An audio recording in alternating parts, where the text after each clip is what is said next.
Hello, it's really good to be able to offer this reflection in August.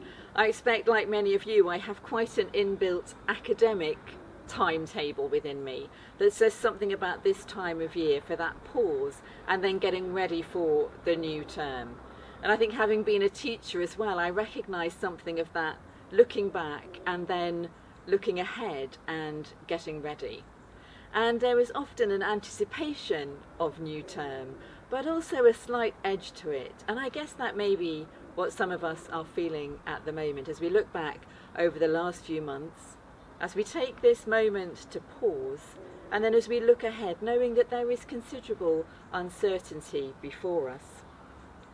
In recent weeks, the Sunday readings have been taken from Matthew's Gospel, and they have spoken to me, and perhaps to you too, particularly through this time and our experiences. So I've been reading the passages, looking through the lens of the pandemic, and also through the lens of the social justice issues of our time, and thinking about the call of God to us as a church, and the presence of Christ, who is ahead of us, and behind us, and beside us on this journey. I'm going to read from Matthew chapter 14, beginning at verse 13. Now when Jesus heard this, he withdrew from there in a boat to a deserted place by himself. But when the crowds heard it, they followed him on foot from the towns. When he went ashore, he saw a great crowd, and he had compassion for them, and cured their sick. When it was evening, the disciples came to him and said, "This is a deserted place, and the hour is now late.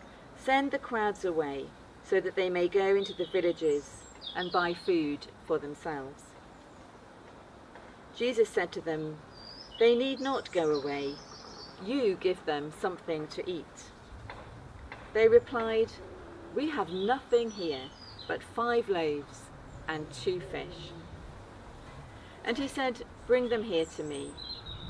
Then he ordered the crowds to sit down on the grass. Taking the 5 loaves and the 2 fish, he looked up to heaven and blessed and broke the loaves and gave them to the disciples. And the disciples gave them to the crowds. And all ate and were filled, and they took up what was left over of the broken pieces, 12 baskets full. And those who ate were about 5,000 men, besides women and children. Now when Jesus heard this, he withdrew from there in a boat to a deserted place by himself. What was it that Jesus had heard? What was it that made him withdraw to this deserted place? It was the news, the truly dreadful news, that John the Baptist, his cousin, had been beheaded in prison, murdered as a reward for a girl's dancing. I spell this out for us because we can be so familiar with the texts that we may fail to be attentive to the reality of the situation. Today we might say that Jesus was experiencing deep trauma, that violent death of John the Baptist. Trauma is described as a distressing or disturbing occurrence that leads to a sense of overwhelming. And as a consequence of this trauma, Jesus recognises his need to be on his own, to go out in the boat to a deserted place by himself, heading to what he hoped would be a quiet place for his grief. Jesus was a person of great joy and energy, of fun and inspiration. But he was also, as Isaiah described him, a man of sorrows and acquainted with grief. It has really mattered to me at times in my life that Jesus is acquainted with grief. He's not just on nodding terms with it. It's not like, oh, well, grief is over there and happens to other people. He knows what it's like from the inside to experience grief and loss. He's not unfamiliar with those experiences that are part of our lives. And perhaps this matters to you today. Perhaps it matters for all of us as we face the losses in our society, in our communities, and in all our churches during this time of global pandemic. We are not through this yet, and things will not be how they were before. So Jesus is acquainted with grief, and the scriptures tell us that Jesus, this person who knows what it is to suffer loss and to live with danger and threat and uncertainty, this Jesus prays for us. We know that from John chapter 17, but also from the verse in Hebrews that tells us that Jesus ever lives to intercede for us. He is our person in the heavens, our human being who is there, who knows what it is like, and who prays for us and for the world, knowing our human joy and sorrow. An American bishop tells of a time when she was being treated for cancer. And as she embarked on what she knew would be a grueling journey, she had hoped that her faith and her prayer, those things at the very bedrock of her life, would be strengthened, and that she would find courage and hope and comfort from her Lord. But she confesses that the experience was so draining, and that during much of the time God felt far away.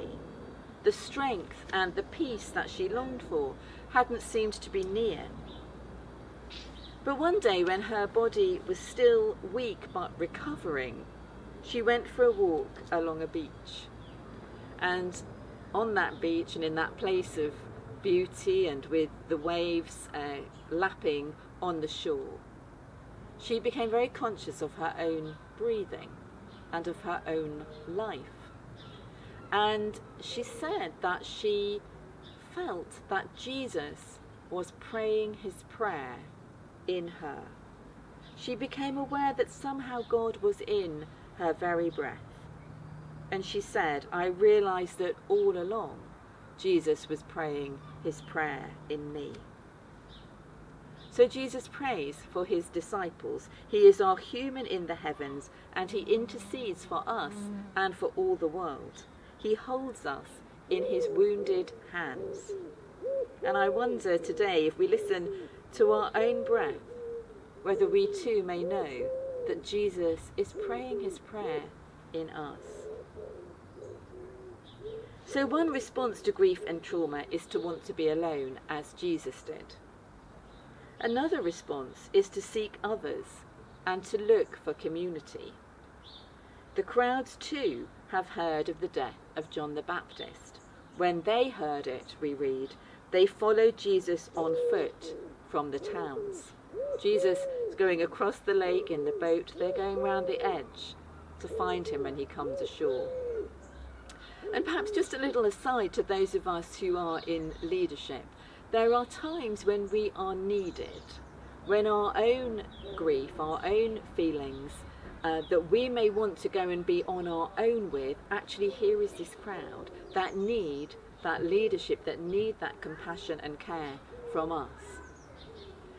And what I notice through reading the sections that we've had Sunday by Sunday is that whilst Jesus may have laid that aside in this particular part of the telling of the story, actually later, after that crowd have gone, he does find that time on his own, and he withdraws to the quiet place.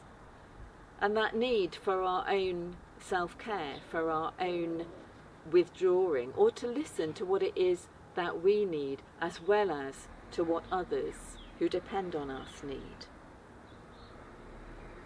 So when Jesus sees the crowd, I think there is a moment of recognition. It's an acknowledgement that they too have been affected by this loss, that it's bigger than my personal grief.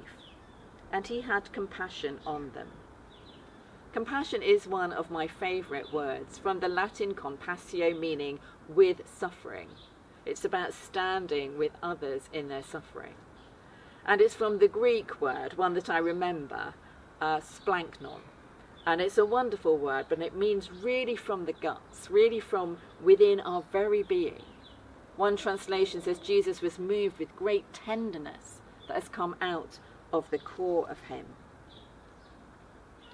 Some years ago, my husband David and I went into a church to look around, and there at the crossing was an art installation. It was on the floor, and it was lots of different kinds of shoes in a big circle, trainers and pumps and sandals, and they were shoes of all description from all around the world, and each one had a story. Who had worn these shoes? Where had they been in those shoes, and where had they come from? And why were they significant? And these stories were very moving. Some shoes were very worn down, worn through even. Some of the people who had worn them had had to walk miles and miles to escape from war or from oppression or persecution, seeking that place of sanctuary. And it was an artistic invitation to imagine yourself in someone else's shoes. And this is the very heart of compassion, to be with someone in their suffering, to have that empathy, is to imagine being in their shoes, walking their walk, living their life. The death of George Floyd on the 25th of May and the marches and the protests that followed have given us a similar invitation, an invitation to the world and to the human race. Will you even for a moment imagine yourself in someone else's shoes? How would it feel to be this person, to be this person's family, to experience this racism, to be on the receiving end of prejudice or injustice or violence? And we are challenged by compassion, by that being with others in their suffering, to examine our own prejudices and privileges. So Jesus had compassion on the crowd. He had his own experience of grief, and he had this compassion for the grief of others. And something miraculous happens. When it's pointed out that the crowd are hungry in this deserted place, Jesus says to the disciples, "You give them something to eat." Jesus has faith in his disciples. He has faith in that crowd, that compassion will prevail, that resources will be found. And they are. 5 loaves and 2 fish. Pretty inadequate as catering for a crowd goes, but enough. And we've had this narrative, haven't we, in the Church of England for some time, that we don't have enough. We don't have enough people, we don't have enough money, we don't have enough clergy, or we don't have the right clergy, we don't have enough skills, we don't have enough young people. And we ourselves, personally or collectively, may feel ourselves to be pretty inadequate in the face of so much need. But in this time of the pandemic, as we pause, look at the resources that we have found. Look at the gifts that have been discovered. Look at the food banks. Look at the walls of prayer outside church buildings. Look at the online services. Look at the Zoom communities. Look at the neighbourhood support. I was speaking with a vicar just last week. Back in February, she had been having coffee with another church leader in her town. And they'd been talking and praying together about the situation with coronavirus. It was still mostly in other countries at that point, but what would we do, they were saying, if this were to take a hold here? And she had the thought to contact the town council and to offer to set up a help group in readiness. So between them, she and the other minister phoned their contacts, and this town help partnership was formed. And it's made a huge difference to that town, providing food and supplies and other resources to those who need it most. One example was the church had been able to buy a new cooker for somebody who didn't have the means to cook for herself and for her children. It was a God thing, said the vicar. It was a small miracle. As we look ahead into this coming term, what resources may we find, individually and collectively, to respond to the challenges of our time, to respond to the injustices in our communities, to show compassion and solidarity? Jesus took what was offered, that meagre lunch, and he blessed it and gave thanks for it, and the food was shared and all were filled. and he gives thanks for what we offer today. So may the compassion of Christ stir in us. May we offer ourselves and our gifts in his service. May justice roll down like rivers. And may the Lord Jesus Christ take us, bless us, give thanks and multiply the gifts we offer for the sake of his love and for his glory. Amen.